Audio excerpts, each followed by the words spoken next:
ಇಲ್ಲಿ ಬಂದ್ಮೇಲೆ ತುಂಬಾ ಒಳ್ಳೆ ವೈಬ್ ಸಿಗಿದೆ. ವೀಕ್ಲಿ ನಾವು ಬರ್ತಾ ಬರ್ತಾ ನಮ್ಗೆ ಹೆಚ್ಚು ಒಂದು ಎಲ್ಲ ಒಳ್ಳೆ ಕಾರ್ಯ ಆಗ್ತಿದೆ. 21 ವಾರ ನೆರವೇರ ಮುಗಿದ್ಮೇಲೆ ನಾವ್ ಏನ್ ಬೇಡ್ಕೊಂಡಿರ್ತೀವೋ ಅದು ಸಂಪೂರ್ಣ ಫಲ ಸಿಗಕ್ಕೆ ನಾವು ಹೋಮ ಮಾಡಿಸ್ತೀವಿ. ಇಲ್ಲಿ ವಿಶೇಷ ನಾವು ನಂಬ್ಕೊಂಡ್ ಬಂದ್ರೆ ಯಾವತ್ತು ರಾಯರು ಕೈ ಬಿಡಲ್ಲ. ಸೊ ನಾವ್ ಏನೇ ಬಂದು ಭಕ್ತಿಯಿಂದ ಪ್ರೇ ಮಾಡ್ಕೊಂಡ್ರೆ ಅದ್ ನಡುವೆ ಅಂದ್ರೆ ನಮ್ಗೆ ಏನಾದ್ರು ನೆರವೇರ್ಬೇಕು ಅಂದ್ರೆ ನಾವು ಏನಾದ್ರು ಒಂದು ಸೇವೆ ತರ ಸಲ್ಲಿಸಿದ್ರೆ ರಾಯರಿಗೆ ಇಷ್ಟ ಆಗಿ ನಮಗ್ ಬೇಗ ಫಲ ಸಿಗತ್ತೆ ಅಂತ. ಅದ್ರ ಜೊತೆಗೆ ನಮ್ದು ಕರ್ಮ ಏನಾದ್ರು ಇದ್ರೆ ಅದೆಲ್ಲ ಅಲ್ಲೇ ಸಂಪೂರ್ಣ ಮುಗಿಯುತ್ತೆ ಕರ್ಮ ಎಲ್ಲ. ಅದು ನಾವ್ ಒಂದ್ಸಲ ಬಂದಾಗ್ಲೇ ನಮ್ಗೆ ಅದ್ ಗೊತ್ತಾಗೋಗುತ್ತೆ ಸರ್. ಮುಂಚೆ ಇದ್ದಿದ್ದು ಎಷ್ಟು ಒಂಥರ ಕಷ್ಟ ಆಗ್ಲಿ ಏನೇ ಆಗ್ಲಿ ಬಂದು ಇಲ್ಲಿ ನೀವೇ ನೋಡ್ಬೋದು. ಇಲ್ಲ ಒಳಗಡೆ ಬಂದಿದ ತಕ್ಷಣ ಎಷ್ಟು ಜನ ಕಾಯಿ ಕಟ್ಟಿದ್ದಾರೆ, ಎಷ್ಟು ಭಕ್ತರಿದ್ದಾರೆ.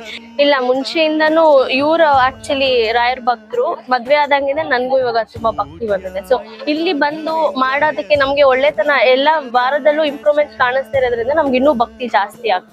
ಇದುವರೆಗೂ ನಿಮ್ದೇನು ಕರ್ಮ ಇರುತ್ತೋ ಅದೆಲ್ಲ ಇವಾಗ ತೀರುತ್ತೆ, ಅಥವಾ ನಮ್ಗೆ ಏನೋ ದೃಷ್ಟಿ ದೋಷ ಆಗಿದ್ರೆ ಅದೆಲ್ಲ ಹೋಗತ್ತೆ ಅಂತ ಇವಾಗ ನಮ್ಗೆ ಒಂಥರ ಓಕೆ ನಮ್ಮಿಂದ ಏನೋ ರಿಲೀಫ್ ಆಗಿದೆ, ಇನ್ಮೇಲೆಲ್ಲ ಒಳ್ಳೇದಾಗತ್ತೆ ಅನ್ನೋ ಒಂದು ಕಾನ್ಫಿಡೆನ್ಸ್ ಬರುತ್ತೆ. ನಾವ್ ಬಂದು ಇಲ್ಲಿ ನೋಡಿದಾಗ ನಮ್ಗೆ ಏನೋ ಒಂದು ಅನ್ಸುತ್ತೆ, ಓಕೆ ಇಲ್ಲಿ ಏನೋ ಇದೆ, ನಾವು ಮಾಡ್ಬೇಕು. ಇಲ್ಲಿ ಯಾರು ಫೋರ್ಸ್ ಮಾಡಲ್ಲ ಬಂದ್ ವ್ರತ ಮಾಡಿ ಕಾಯಿ ಕಟ್ಟಿ 21 ವಾರ ಮಾಡಿ ಅಂತ. ನಾವೇ ಫಸ್ಟ್ ಟೈಮ್ ಬಂದಾಗ ನೋಡಿ ಓಕೆ ನಿಜವಾಗ್ಲೂ ಏನೋ ಇದೆ, ನಾವು ವ್ರತ ಮಾಡ್ಬೇಕು ಅಂತ ಅನ್ಸಿ ನಾವ್ ಮಾಡಿರೋದು.